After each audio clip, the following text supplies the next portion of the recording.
Ladies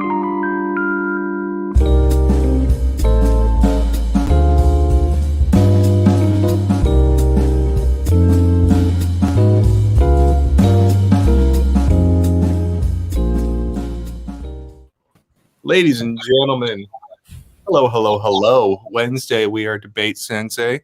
We got ourselves Tim Seavey, the San Diego State University. Hey, y'all had him. Yeah. We got Matt Shapiro Esquire looking all hello out. Man, you look hella Esquired right now. Yes, sir. With my no tie. I'm Jared Kubika Miller. I am your communications professor, debate coach, and we are here. Hey, San Diego State had a nice weekend, right? They sure did. Well, they got to they finished 10th at NPTE, which is awesome. And the weekend before, they made it to quarterfinals. So that means top 5 at NPDA. So hell of a run, especially given that they're juniors. So they got another year to come. That's Nice. That's amazing, man. That's always nice to be a part of that. Yeah. I mean, I claim zero responsibility whatsoever for that. I sent them peanut M&Ms and beef jerky and coffee and various care package things and like DoorDash them lunch. But I take no responsibility for the ridiculous run of success that they've had this year. Yeah. They're killing it, and our coaching staff is awesome. And who won it? I believe McKendree ended up winning NPTE. Maybe I'm totally off on that. And then I'm pretty sure that Berkeley picked up NPDA. All right. McKendree. Yeah. I actually did not see through to final rounds. So Man, you know what? I would love to talk to them if they were willing to, if they wanted to come and talk. That might be a good thing to do. Reach That'd out. be super cool. Yeah. Just that'd be cool. how they doing? Yeah. Well, happy St. Patrick's Day. I know. Yeah. Patrick's Day today. Yeah. We don't got anyone watching right now, so we're good. We could just, kind of chit chat right now. That was nice. I got a giant leprechaun blow up in my front yard that says, "Hey, happy St. Patrick's Day." Excellent. That's needed. You know what's nice is Halloween, the Christmas decorations expanded beyond that holiday. Yeah. You can't pinch non-green wearers when you have to remain 6 feet apart. That's nice. So I didn't wear green today, unfortunately, but no one can pinch me, or there's like a statutory rule against that, I think, right now. So all right. Talking about statutory rules, today's topic has nothing to do with those. Yeah. Well, it kind of does because I always my go-to analogy for understanding procedural arguments is like Miranda rights, because Miranda rights, people know about Miranda rights. They've seen Law and Order. They heard them read and stuff like that. And they also know that if you don't have your Miranda rights read to you, what are they, Jared? Do you know what they are by the top of your head? The right to remain silent, the right to an attorney, and if you can't afford one, one will be provided to you. And everything that you say is definitely going to be used against you in a court of law, in the criminal court. So be careful what you say out there, people. Yeah. So procedural, so if they don't say those rights to you when they do you understand? Yeah. Understand? And they could toss the case out when it comes up later, right? And the procedure means you have to say that. The police have to say that in order to ask you a bunch of questions and get information from you in certain contexts. And so they have to. It's a procedure. If you don't, then it doesn't matter what they got. That alone forgoes everything. So procedurally, that's kind of where you're tying this back to. The procedure itself, not even necessarily the substance, although the substance doesn't matter. Right. And so if I think we've fallen into a theme this week. We didn't even plan this. We've been basically talking about setup and framework and definitions and stuff like that, which is good. You know what I mean? I like having themes. But this one is a particular facet of the framework that really kind of emerges from the negative side. The opposition is the one who brings up like standards, deficiencies. Yeah. And so it's usually like a topicality position or resolutionality position. Have you ever seen it in any other context? I mean, it's still got to be coming out of procedural. So like topicality is when you tend to get the most through them. But I think even when we've talked about like tricot, you can argue that one ought to meet these standards. So or even like solvency press technically, like if the other team is not meeting a stock issue, and you can point out. I think, that's a good one. That's a good one. Like, I like that one. You can still use them to say this is why the other team needs to meet these stock issues, not just like because it's the rules. You throw out these resolutional pieces, right? Like these statutory reasons. You have to meet these standards in order to fulfill your obligations to the rules of debate. Fair enough. That's a good one. Or even, I mean, this kind of harkens to the definitions of the words themselves, right? I mean, so I don't know if that's separate from, tricot, but in all these contexts we're talking about, whenever you're trying to say, for instance, in a tricot round, as we discussed last week, this is a policy because of the words of the resolution, which mean this. So we are inferring that the essence of this argument is not asking for a policy. When you start talking about the meanings of words and how they should be accepted in a certain context, the standard, is what are some dictionary definitions, common usage, what's being used in the news today.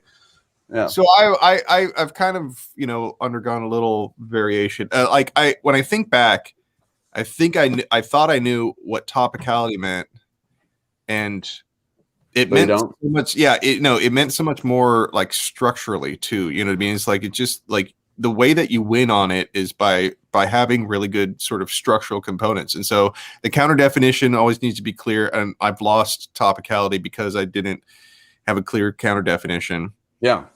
The violation needs to be clear. How they're different, right? Yeah. Well, like you got to point to a specific area in their case that kind of triggers this. It's like there's no going back. Once you said your plan text, that was not topical. That's your violation, right? It's like, but sometimes advantages or subpoints could be non-topical. But then you come to standards. So it goes counter definition, violation, and then standards.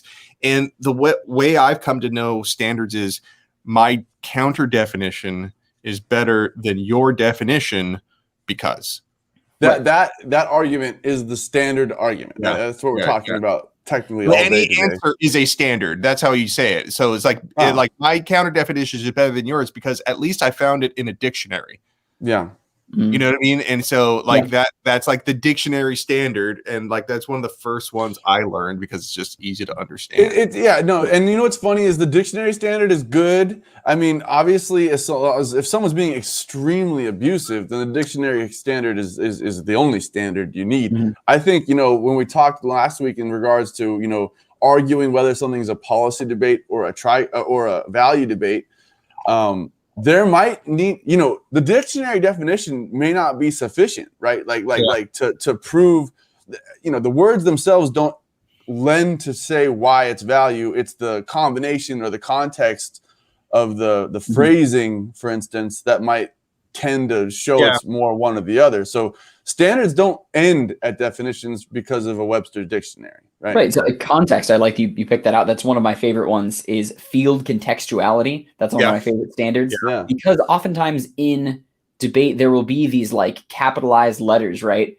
And so that it has a turn of phrase. So like California should overturn its stand your ground rules. Like, well, the word stand and the word your and the word ground can mean something and they each have their own individual definition. But when put together and capitalized, they refer to a set of laws. Like there's a statutory rule or exactly. Case like law. An actual, there's a much bigger topic that we're discussing than just those three words. And so that's that's a perfect example where the dictionary definitions of the word stand and the word ground, that those have literally almost no bearing to what stand your ground means in the context of legislation and local and federal case law, which says whatever what it says. I don't want to get into that right now, but my point is it's completely different than the dictionary definitions of those three words, stand your ground.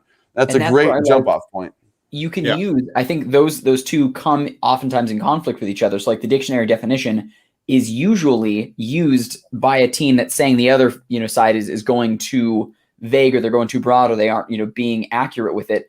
And so oftentimes I've seen dictionary definition or field contextuality be used as a standard and a counter standard. So like when a team is running a topicality and they use the standard of a dictionary definition and say they need to follow these, rules, like this is what the word means. The other side, so the affirmative side in the MG speech can give a counter standard of no, field contextuality. It is more important that we talk about it as a subject, right? So I like that you can use these on both sides. They can be used also as defense of this is why we are topical. So I have a friend, Brandon Wordy. He's still coaching. What's up, Brandon? Palomar. Yeah. And at one time he wrote up a long list of all the standards he could think of. And the famous round where he went through A, B, A, C. It might be. I think he did have a few of them that were even stuff pointed out, like in their different sort of like types and stuff. But the dude had like a page and a half of standards, you know what I mean, that he wrote up. And man, there's no way I could remember all of them. And I think they were only on hard copy. I still didn't put them digitally, you know what I mean? And so they're in a file in my office right now. And it kind of speaks to his sort of creativity, obsessive nature with things like this. That was it is a famous round that like the story is still told today in many argumentation and debate classrooms. So it was like some late round and they just wanted the tournament to be over and they were done. And maybe it was Brandon that they wanted to run a topicality with so many standards, like point A, B, C, that it got to A, B, A, C. And they wanted to go. They got to Z, is what you're saying. So they ended up running an 8-minute topicality of almost all standards, just so they could get all the way through to the alphabet and round again. Okay, if you were talking about the same round I'm thinking of, like basically the other team, like was going, come on, can we get to the real debate? And they're like, the meat. Yeah, and then they're like, if that's the way you're going to be, then screw it. We're doing suicide tea. That's what happened. Like it was kind of like, if you don't think that we mean this, then we got another thing coming for you. You know what I mean? And so I'm pretty sure that's the same round that you're talking about, because otherwise they'd have. How do you feel at that time? Just to tie this back all down, I mean, like you'd have to have a Brandon Weirdy length list of standards. That's how you fill the time. or you need to. Okay. That's an extreme example, right? Like what Brandon did is he went through. The point is that you can kind of generate your own standards. Like there's so many of them. Like I can the context of a resolution. Even, but I could probably the sentence. 12 standards. You know what I mean? It's like, so just fairness is like, is this a fair definition? Like there's a debate about this topic. There's plenty of ground on both sides. It's relatively close to what we're talking about. Seems fair. You know what I mean? And that's a response. That's like the affirmative response to field contextuality. It's kind of like, congratulations, you know some experts, but like this is perfectly fair to debate. Like I think that the topicality is being a little egregious. I like that response. It's a nice, reasonable response. The AF does have a little work. I mean, the AF has to set up the debate. We talked about how, Eiley said earlier a couple weeks ago, the AF has to set the framework for the debate. I believe it's kind of their responsibility to kind of set up how they want the judge to watch the debate and how to perceive the debate. And it's the NEG's job to decide whether or not they want to argue with those, framework arguments. And this is definitely one of them, where it's like, how are we going to interpret the meanings of the words to frame this whole round, and whether they're being topical or not, or whether they're being, whether they're being within the context of the resolution or not, right? So you don't even have to be that specific. It's kind of like, hey, we're here to debate. This is what we thought of when we just because it's not predictable, or just because it's not, your particular favorite, way to interpret it, doesn't mean it's not fair. And like another way of putting it is debatable. It's like, listen, if you can debate it, then you should debate it, because we're here to debate. Let's do it. Let's do it. Preliminary matter, like when someone's being abusive, when people try to define themselves into some crazy places, or try to get words to mean context that aren't necessarily there. You know what I mean? And you can call that kind of stuff out, and you challenge their standards. You're like, what's the basis for your reasoning in interpreting this resolution that way? When we have fact number 1, 2, or 3, Brandon Werdy's example, he gave a list of all the different types of standards he can come up with. In the same breath, it's very important to put depth and substance to any one of those things to really bolster the reason why that is important in the round, and why the judge should believe you. We've had this discussion where just listing things off. I'm sure Brandon did, great. I'm sure Brandon did not list anything. But there's also all of them. There's just a wide range of them. You know what I mean? Yeah. It's like yeah, and they're not all applicable all the time. He knows a lot of them. No, but no. He's like, he's not the only one that uses them. He just kind of was consolidating all the ones that he could think of, or he's come across. I mean, I'm always amazed at how much of debate theory is still perfectly verbal. It's just purely verbal. You know, like nobody's really written it down to other than a couple of like sort of good blogs. They're okay, but like it amazes me because it's video blogs, they're all right. Yeah. but it's really useful information, and even if it is just for like this activity, there's plenty of people that would like that things sort of documented. So here we are, right? There's a detachment too between like theory. Sorry, go ahead, Tim. I was gonna say, if you have, I didn't mean to cut you off, but do you have any other favorites? Like I always love Brightline as an answer. Like when another side is that's really more of like a vagueness argument that comes out of the topicality. See, like Brightline is kind of like a version of debatability, right? Because like, listen, like we got to have two sides. We had to draw the line somewhere, and here it is. It's like maybe it's not perfect, but it's clear. Like the trigger for that one is like when the government team says we will substantially increase it, and they're like, point information, how much will you increase it? Substantially. Like, well, hey, we have to have a bright line here of exactly how many dollars, so that way we actually have something to debate about, or how many miles, or how many people, or whatever the actual substantial change is. And so I found that one to be fairly useful. But I feel like there were just always such cool nuggets. Like every debate tournament that I saw some good T arguments come up, I would end up walking away with like 2 or 3 more. Like, oh, I hadn't even thought of that before, or it seemed like it was almost just fitting to the round because, Jared, like you say, it's not this like codified, this is the book of debate, and this is the thing we all adhere to. Like the rules are fluid because we're all collectively defining them. There's a disconnect, I think.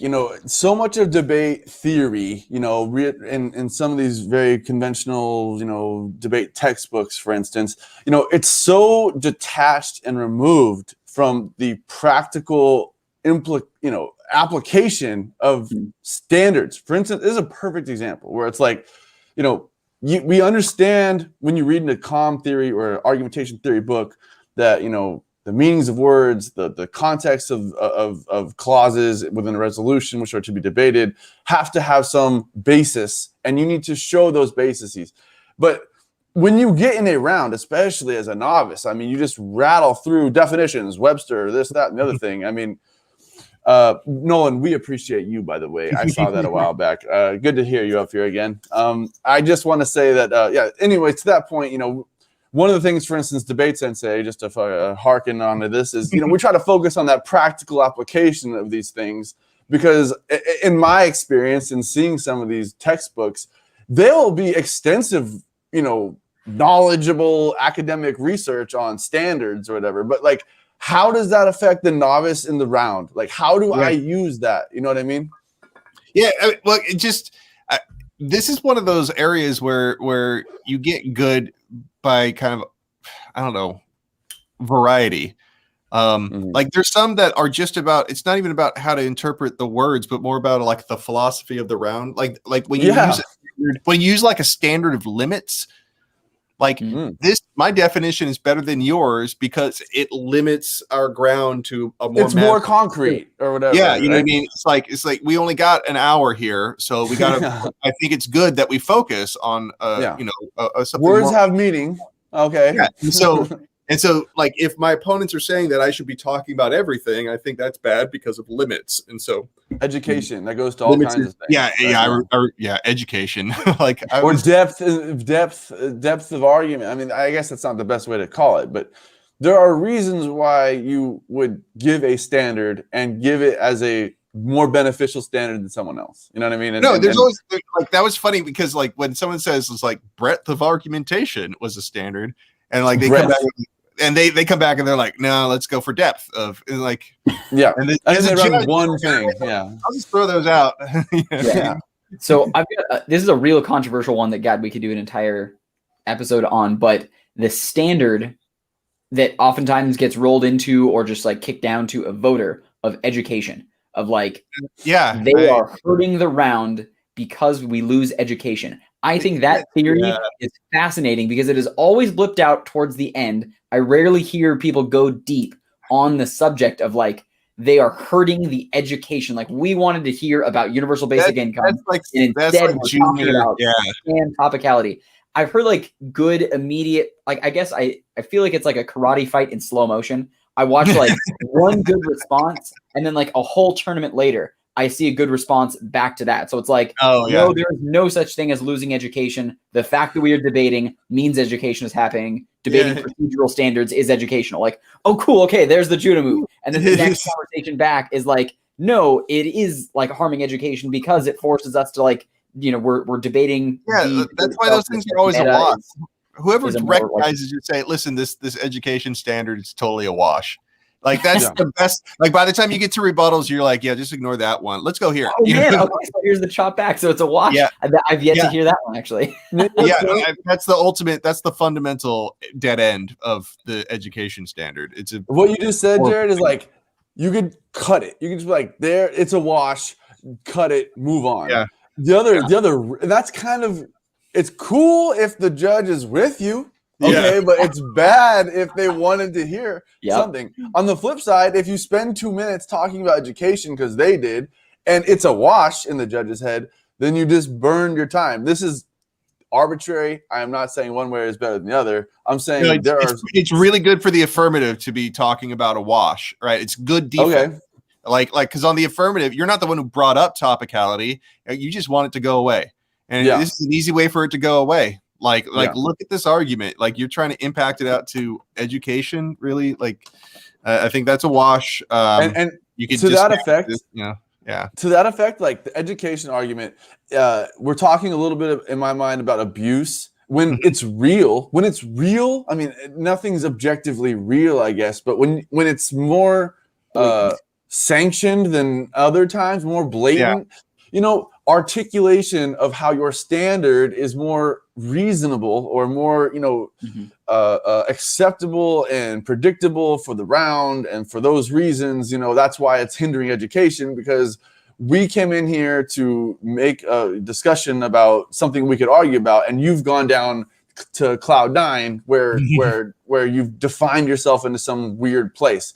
Like, those arguments are not necessarily easy arguments. They're hard to come off of the top of our heads right now to kind of articulate where we're trying to go, even in this discussion here today. Yeah, we got limits, we got breadth, depth, we got dictionary, we got context of various sorts, field context. I mean, it's like that complete garbage one. Framers intent. That is the worst. Oh my god, I almost forgot that is the worst standard. Yeah. I mean, it is until someone tries to define universal basic income using the dictionary, saying universal means everybody. But like basic means intent is like, now there's like a defined. I suppose you could look it up. Like, for certain tournaments, there exists a topic committee or a designated person. Like, but then you've got to get into like, no. Like, the person that wrote this topic, they attended this university and their like master's thesis on this subject. And here's the thing that like, you'd have to get so deep into it. I would love to see a very good execution of framers intent, but I think it is otherwise BS. Like, I think it'd be hilarious if someone gave like a really good like psychoanalysis of Roland Petrello and the why this is what I'm saying the topic is. Like, that would be hilarious, but I don't think that's ever going to actually happen in a debate round. Yeah. It reminds me, just to briefly talk about a round from a long time ago. I remember I had a tournament where I was with a partner who I wasn't normally with, and it was with Jared actually, and not with Jared. He was my coach, and we went to a round. The round's basic. The resolution was the United States and Russia are growing cold. That's what the resolution was. And so we prepped for Cold War. We were the neg, and I got in there and I'm listening to these guys talk, and I asked them like, hey, do you want to throw our whole plan away and run global warming? Like, let's argue about these words. The United States and Russia are not growing cold. They're getting hot because of global warming. and we ended up doing that. We ended up losing the round. We got third place, whatever. Really? But, You lost? but you know what? You know why? Big story. I didn't have well-defined standards. Okay, I just went up there and started cracking jokes. We actually flipped. I was supposed to be the member, and he was supposed to be the leader of op. And I was like, "Hey, I have an idea, and let me do this." And Justin Richmond, if you're out there. Game time audibles in round are a rough choice. That was crazy. That was one of the most reckless things I've ever done in a debate round. But I will say, all the judges were with me. They were laughing heartily, and then they dropped me. So I don't know what the heck happened. Yeah. If you don't have standards, you look like a clown. Yeah, you look like a clown. Yeah, with no standards. It's all jokes until you use standards. It's real. Yeah. No, it's weird. Like I'm trying to remember how I learned debate. And if I remember right, and I'm also comparing it to like what I see as a judge, or I haven't judged in a while, but it was in a cave in the mountains of Bangladesh, right? In junior, like they kind of understand what a standard is. Yeah. You know what I mean? And then in open, they're like, oh, okay, this is the best one in this circumstance. You know what's complicated about it is the novices learn these words like day one almost. Yeah. And they rattle them out from day one. It's just like this automated process. Yeah. I think what's so complicated about it is what you're saying and what I agree with. I mean, I still am learning about even debate theory. Everyone is. And it's like, you don't understand what you're saying when you're new to it. And it's just a lot of information to take on. And this concept, it's very simple, right? In theory, why do you think this word means that, which is why we're talking about it here today. That concept is fundamental to the debate. But in only in high level debate do you start really having depth of argument as far as how the implications of misdefining words or using words out of context should affect the round, right? I mean, and that's hopefully kind of what we're talking about today. Perhaps I forgot what we were talking about. Something about standards.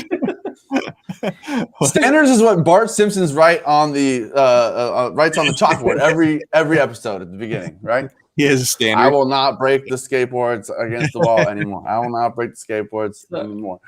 I think one of the weirdest standard, well, at least rounds that came down to that as a subject, it became an MG new critical position that they were like, we hate topicality so much that here's this entire 4-minute critique over why they are bad for debate and why they skew novices out of rounds and why they create this insular echo chamber of an environment. And here's all the theory basis on why creating jargon to exclude other people is why a debate is deteriorating and programs get cut and popularity has gone down and kids get nerdier and all the whatever things kids get nerdier. That's an impact. Yeah. Is that an advantage or how many students are we talking that succumb to nerdiness? What is your definition of the word nerd? It was the prom attendance has dropped an inverse correlation with participation in this activity, right? Man. So but it was a pretty solid. This was a video equals nuclear war in India around an NPDA, but in the early 2000s, and I thought that it was kind of an interesting issue to bring up of should procedural arguments really even exist, or at least that's what they were questioning. And it's ironic because they're also using a procedural argument to tear down the procedural.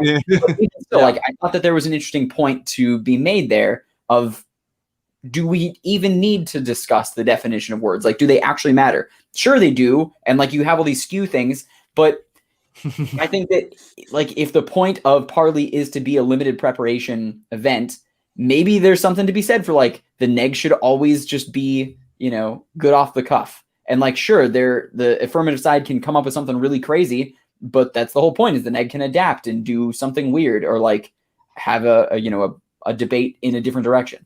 Yeah, I mean, it does seem that, because I remember when I started that you tried to win all your neg rounds in novice and then try to pick up a few AF. But then when you get into open, that flips. You know what I mean? Because you could beat back all of the procedurals. But not only that, but you good topics too. Like you could you could be topical, and so like they're just wrong. They're just like you know that you're right, and you so can set up much more sturdy framework and plans and advantages once you're more experienced, because you kind of from both sides you kind of anticipate how. But it really is like standards is really sort of the indicator that what you're talking about. You know what I mean? Because there's so much variety on that one level. By the time you get to impacts, people just kind of collapse down to voters and stuff. If I've learned anything in like 2021, and my debater mind is like words matter. Okay. But in 2021, like in the world, I don't know if anything matters anymore. So we should all take a slice of debate pie everywhere we go. Words matter. Make people define their words. What do you mean? What are you saying? Yeah. I mean, the standards is what makes you sound like a debater. Seriously, that's what I mean. So maybe not so good conversationally. Hey, that's our time, everybody. We got Tim Seavey, San Diego State Resolutions. We also got Matt Shapiro, Esquire. I am Jared, your debate coach. All right. See you next week. Happy St. Patty's Day.